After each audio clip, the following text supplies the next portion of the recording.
Hey guys, I'm sorry for the grainy video quality. I'm filming on a really terrible camera. That's my mom's, because my good one broke. And I thought this camera was good. But anyways, I'm doing another bird video here, because I got some stuff. Went out today and we got some stuff. The main reason for going out is I wanted to get a perch to trim down the nails, because I'll try and show you when I get the birds out. But with Comets though, I was noticing his nails were really long when I put him just on my t-shirt inside, because I just had that on, not this, and pokey. And so I was like, now I need to trim your nails. So I got a little trimmer we have.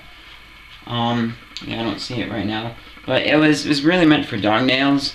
It's the kind where you've got the, you've got like a little, you've got the loop and that thing will come up and cut them off that thing. But I noticed they were black, and looking online, just trying to reminding myself and seeing how people have their birds and stuff, which they pull them down and sniff them. I was like, oh wow, I found out that black nails aren't very good. It's not really a problem, it's just that you can't see the vein in there. And that got me wondering, and then I looked at it, and Green's nails are white, which supposedly is normal. So, yeah, that's what I'm gonna be doing. So, first of all, I got these, and then a super popcorn fun microwavable. So basically, it's corn, and you can put this directly in there and give them the corn, or you can put it in the microwave and turn it into popcorn. So I will be trying both ways and letting you know if my birds like it. There's 1, 2, 3, 4, 5, 6 different ones in here. This one looks a little bit cracked down the middle. And the packs have, between these two different styles, these two different colors, they have different ones here. And that was, I got these at PetSmart for, they're $6.99. So a little bit of an expensive treat, for us mainly, but that worked. And then I had to go over to Petco because PetSmart didn't have what I was looking for. But I got these 16-inch cement perches. There's 2 of them for, it's like $3.29, I believe. Small to medium birds. And they have, they are lightweight cement with crushed seashells for added calcium, and naturally trims the nails and beak. And now online I've seen for sandpaper perches, and I'm sure this is the same. I've seen that, and I've heard people saying that, like, if you just leave your birds use them all the time, you're going to run into problems. Their feet will become sore. So what my plan to do is,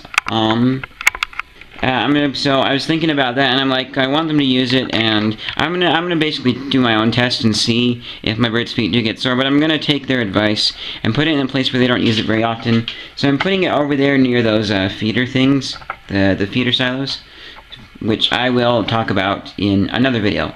So I'm gonna go get the camera zoomed right, and so you guys can see me take the birds out. And then I'm gonna take them into the other room, and then I'm gonna put the perch in, and then I'm gonna bring the birds back in so there's less trauma. Alright, so you guys will get to see me take the birds out. They're not quite to the point where they're just begging to come out and play with me. And I don't know if I'll get there, but I can take them out. And hey guys, I usually do get a little bit scared when I do this, but you're gonna see I've gotten a little bit clever with Green. So then do this to pop in the top of the cage, and I open it up, and then I'm usually able to get Green to go out the top. Come on, girl. See? There we go. Come on. And then, there we go. Once her little feet are out of the way, then I can pull this down, and she goes flying around, usually lands on her cage. Comet's the one that I still kind of have to grab, although he does like to sit on the outside of the cage. Come here, buddy. Now, some of you guys are like, what are you doing? Well, I'm just doing what birdtricks.com says to do for training your bird. So just grab them and get them out of the cage and hold them and let them get used to you. And Comet's pretty used to me once I get him out. Or sometimes he'll just come out on his own. Come here, buddy. Come on. But, as you'll see here, once I get him out, see, he just steps up. So this method works. Okay, it's okay, buddy. Let me just come so I can... You're probably pretty scared of the cage. And you guys can kind of see... You see how it's kind of a very dark color for his feet? There, the nails. Now we'll try and get green. Green's the more picky one. Green's a little bit tougher to get. But, come here. Step up, Comet. Come on, Green. Step up. Oh, almost. Come on. Come on.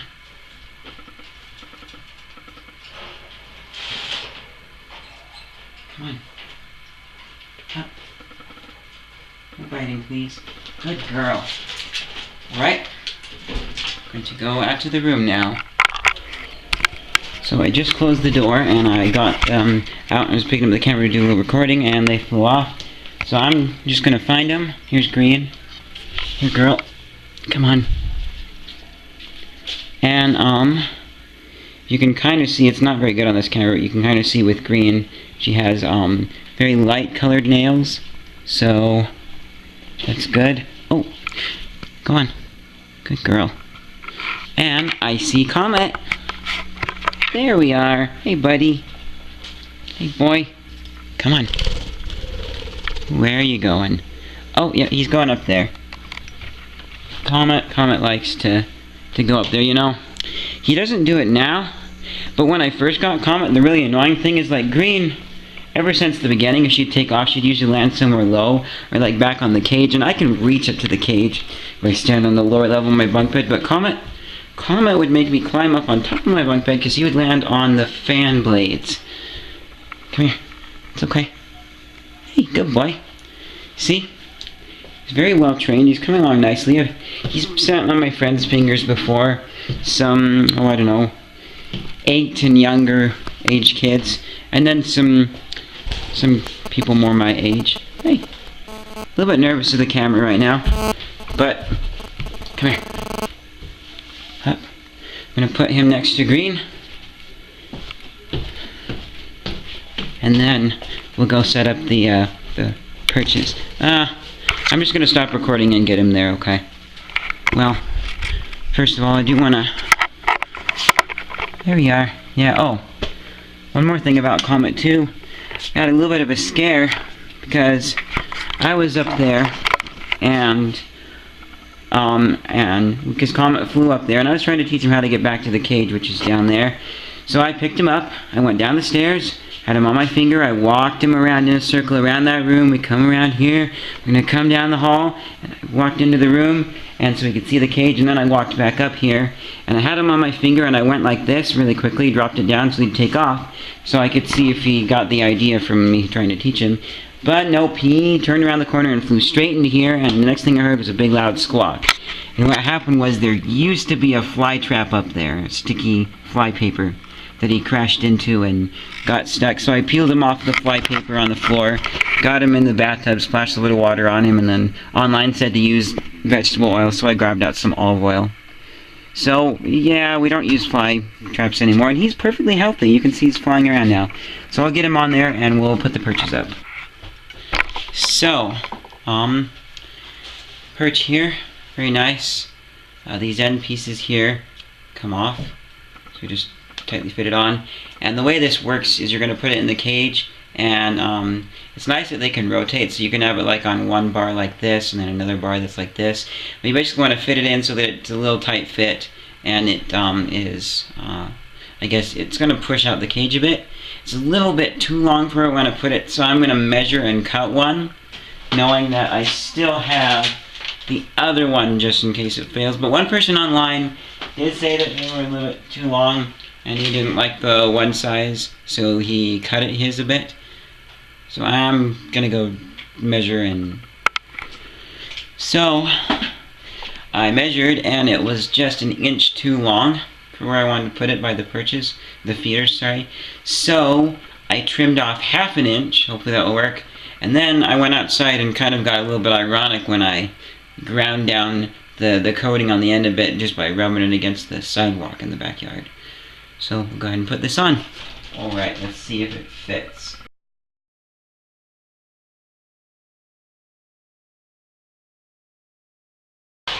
Nope. I'm gonna have to cut down just a little bit more. So I was like, I have to go cut it more.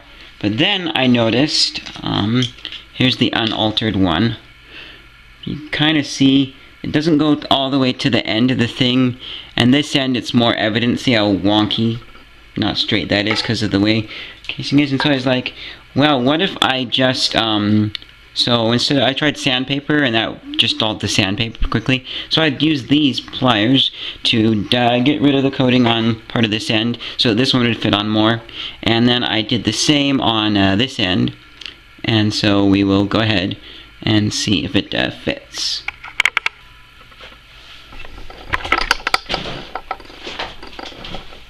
Alright, I really hope that I don't have to go cut this down anymore. I also need to twist them, make sure that they are facing the same direction. There we go. So that one goes over there. This is looking promising. Nope. No. Alright.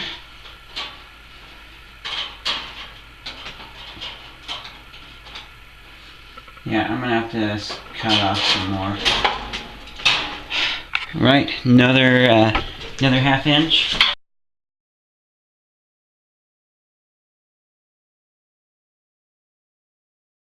Much more promising. Yes. Oh, so close. So close. So, now the question becomes, can I get away with it? Nope. So, I was like, yeah, to cut it down more. Hold on, what if I just use a Dremel? You have to have a Dremel. So I Dremeled it down a bit. As you can see, it does bulge the cage out just a bit, but that does mean the perch is going to be good, nice and tight in there. But I also didn't want it too much, but that right there is enough that I feel good. I'm going to put this back over where I had it. I have these silo feeders far out because so that the birds have enough space that they can actually sit and eat next to each other. So we'll go bring the birds in and see what they think. They don't seem to notice it. Oh, yeah, final thing. Let's go make some birdie corn. Alright, so I decided to do a red one. And this is not the split red one. But let's go ahead and just put it in the microwave. And then, to microwave, place cob in microwave-proof dish. And microwave on high for 15 seconds.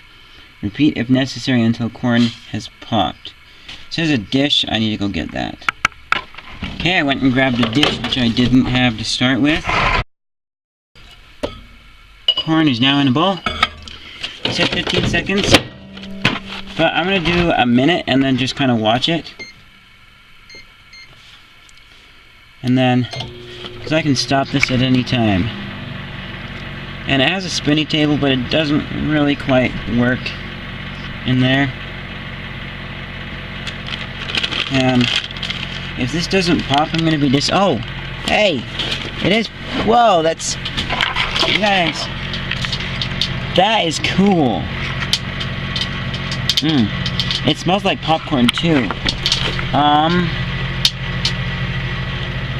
Guaranteed analysis, minimum crude protein 7%, crude fat 2%, crude fiber 12%, max moisture 12%, ingredients 100% miniature whole corn on the cob. You know what? I think I'm gonna join my birds and try. Oh, it's popping everywhere. Try some of this. This is cool. There was the minute. I smell a little bit of burning, so I have to be cautious, but I'm doing another minute because it's not all popped. Got my hand on the door button ready to kill it.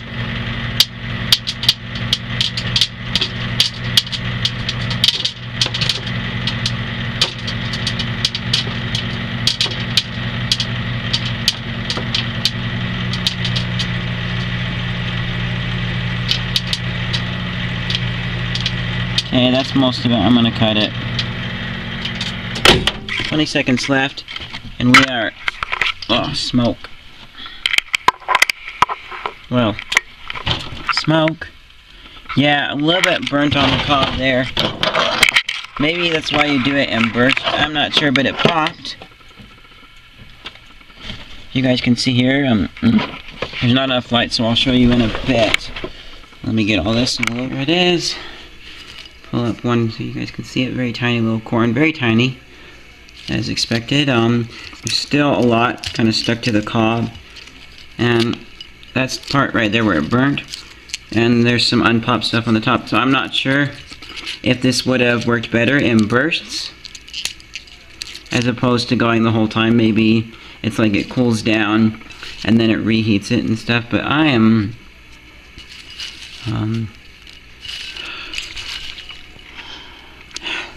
smells a little bit burnt, but based on the ingredients, I'm just going to try it a little bit, make sure it's good for my birds.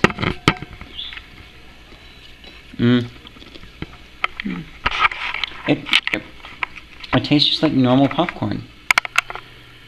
So I guess this is the end. There's Green Comet. There's their birdie popcorn and their new perch, and it looks all nice. And they seem fine. You know, they seem normal, happy. Well, not extremely excited, but they're calm, pretty calm, right there. And I'm just basically gonna wait a bit and then see if they eat any of the corn, and then if they do, and then I'll just record a little segment if that happens today. If not, then it will end up in a follow-up video later on. Thanks for watching.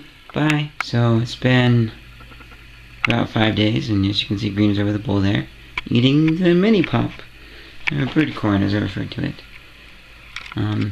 She's not specifically picking at it now. She's busy watching us. And it's always Comet. But yeah, she was actually there eating it. So that's cool. They'll actually, you know, like this stuff, and I didn't waste it. I also gave 2 things to my cousin because he's got birds too. See if he's interested. My original plan was to wait just till the food was all gone. So a few seeds there, as you see. Just gonna wait and then see if they turn to that as a source and started liking it. But they've done it before they ran out of food, so cool. Thanks for watching, guys. Bye.